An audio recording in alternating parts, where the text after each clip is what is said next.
Our discussion so far has been focused on the impact of abortion on women. But have you stopped to consider, is there an impact of abortion on men? Well, today we're going to have opportunity to hear someone who can address that question.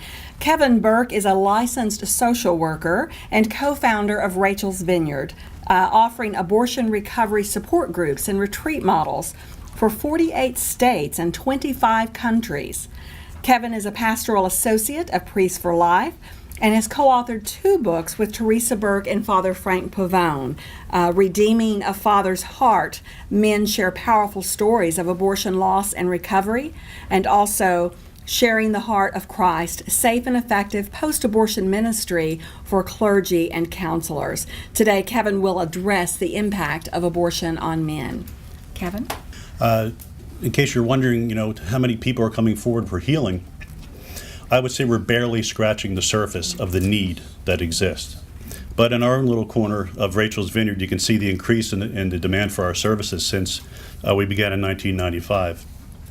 These are the Rachael's Vineyard retreat locations in the United States, and this is a bit of an outdated map of our expansion around the world. Just to say that what I share with you today is based on the experience of thousands of men and women that we encounter in our work in post-abortion ministry.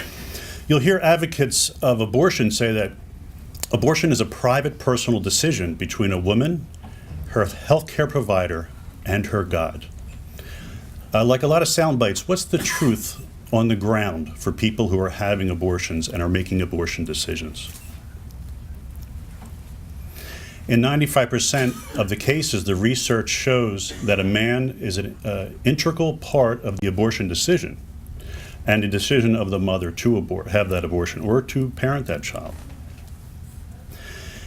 You may wonder, you've heard some powerful testimony today that clearly indicates that emotionally, psychologically, spiritually, abortion can be experienced by a woman as a traumatic event in her life.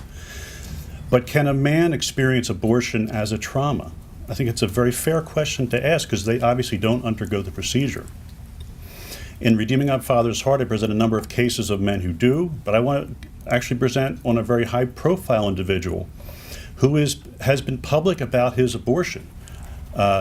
Steven Tyler, I'm sure you're very aware, rock star, American Idol judge, a prolific songwriter, still, even now, a wonderful performer of his music. He also is public in his biography, Walk This Way, that he is a post-abortive father. I wrote about this. It was originally in National Review Online, then it was in LifeSite News and Life News and other places. My article on Stephen was called Jesus, What Have I Done? His encounter with abortion trauma. In 1975, Steven Tyler began a 3-year relationship with Julia Holcomb. Julia was 16 years old at the time. They both fell in love, and they both talked about wanting to start a family. When she became pregnant, however, he became very concerned. It appears that it would interfere with his career path, and his family also rejected the idea of getting married to Julia. And so he coerced her to have, and pressured her to have a later-term abortion. In the National Review Online piece on Steven Tyler, Stephen is quoted from the biography of Aerosmith, the band, his experience in the procedure room when his son was being aborted. Stephen says, you go to the doctor and they put a needle in her belly and it comes out dead. I was devastated. In my mind, I'm going, Jesus, what have I done? Later, when Julia Holcomb shared her version of these horrific events, we learned that the child was actually born alive, and that apparently somehow the child's life was ended by the hospital personnel. In the Diagnostic and Statistical Manual of Mental Disorders, called the DSM, the current one I believe is DSM-4, it's a standard classification of mental disorders that's used by mental health professionals all across the United States. The DSM-4 defines a traumatic event as follows. The person experienced, witnessed, or was confronted with an event or events that involved actual or threatened death or serious injury, or a threat to the physical integrity of self or others. The person's response involved intense fear, helplessness, and horror. And recall the words of Stephen Tyler when he talked about that abortion experience. He comes out dead. I was devastated. And he asked himself, what have I done? This is a man who was intimately involved with a death event. And how did he deal with his feelings and his memories and his experience of that abortion? Well, like a lot of folks, you numb and you run from the pain. In the same biography, Walk This Way, near the end of his relationship with Julia Holcomb, he began an affair with a model, Bebe Buell. And she talks about his experience during that time after the abortion and what she was witnessing in her relationship with Stephen. They went on a European concert tour together, and she says he was crazy. He was totally drunk, out of it. He destroyed dressing rooms at Hammersmith. When we got back from Europe, I found him in the floor of his bathroom having a drug seizure. He was writhing in pain. This was followed by what Stephen called his two-and-all days, a very heavy-duty barbiturate, and he calls this period blackout stuff. So here you have the dysfunctional recipe for dealing with post-abortion stress. You numb yourself to deal with the feelings and the memory.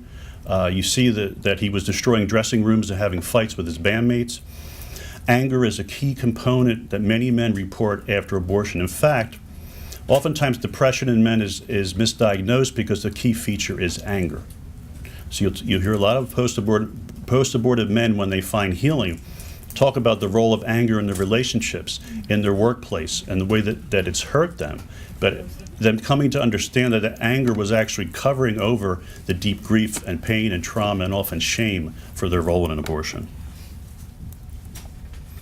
Because of Stephen's often inaccurate portrayal of the relationship or exaggeration of certain elements of their relationship unfairly, Julia contacted me after Stephen's story was published. And because of the compassion she found in my presentation, she felt that she could trust me with her story. And so she shared that, and that was published, called The Light of the World.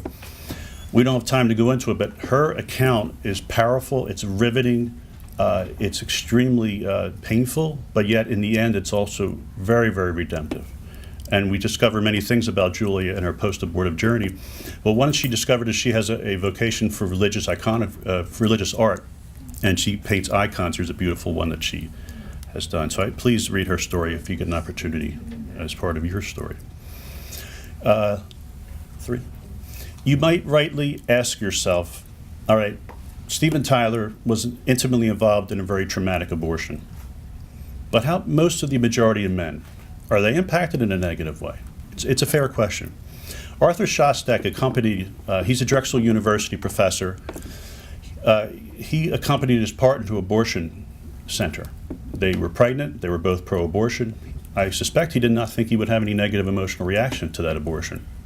He was surprised how powerful the emotions were being part of that abortion experience.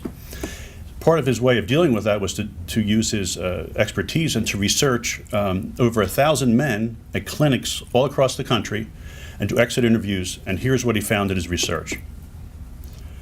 1 in 4 of the men he studied thought abortion was murder.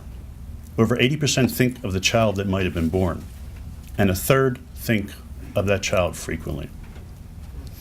Now, here's a whole group of 1,000 men, just a little tip of the iceberg of the millions of men involved in abortion.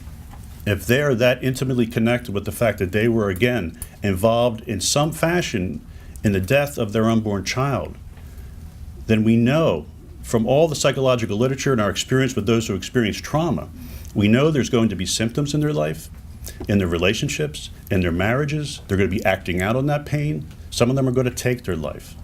Some men do take their life. Sometimes we don't know, we don't see in the obituary that abortion was the cause, but their acting out is connected to shame and rage and about an abortion experience. We know that from our work at Rachael's Vineyard is expanding into prison ministry, and a number of the men who are coming through those programs are tying much of their acting out behavior, their criminal behavior, they're tying that in part, and sometimes exclusively, to their involvement in abortion decisions with their partners.